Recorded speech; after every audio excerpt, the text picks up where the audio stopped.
কি হয়েছে বন্ধু? দোস্ত, হ্যাঁ বল। আমি কালো বলে সবাই আমাকে অপমান করে, ঘৃণা করে। আমি কি ইচ্ছে করে কালো হয়েছি? আরে না বন্ধু, তুই ইচ্ছে করে কেন কালো হবি?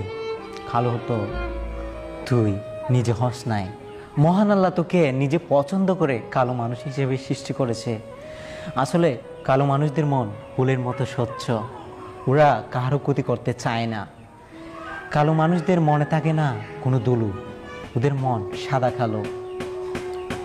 আসলে তোকে যারা অপমান করে, যারা ঘৃণা করে, তারা আসলে সত্যিকারের মানুষ না, তারা স্বার্থপর মানুষ। স্বার্থপর মানুষরা কালোকে ঘৃণা করে, কারণ মহান আল্লাহ তোকে নিজে পছন্দ করে বানিয়েছেন কালো মানুষ হিসেবে। এটা নিয়ে টেনশন করিস না।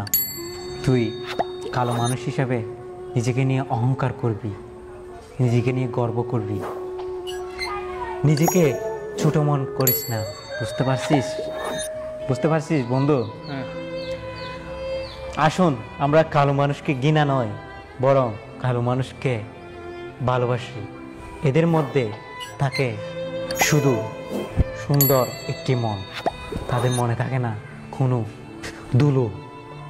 আসুন কালো মানুষকে ঘৃণা করব না, এভাবেই শপথ করি। তাহলে সুন্দর সমাজ করতে পারবো আমরা সবাই মিলে। কালো সুন্দর কোনো তফাৎ নেই। মহান আল্লাহ নিজেই দুটি মানুষকে বানিয়েছেন দুরকম করে, শুধু দেখার জন্য। কে অহংকার বেশি করে, কে অহংকার কম করে। বন্ধু আমি আসি, আজকে আমার অনেক তাড়া আছে, তুই কিছু মনে করিস না।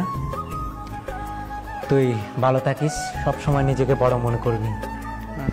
আচ্ছা আসি ভাইয়া।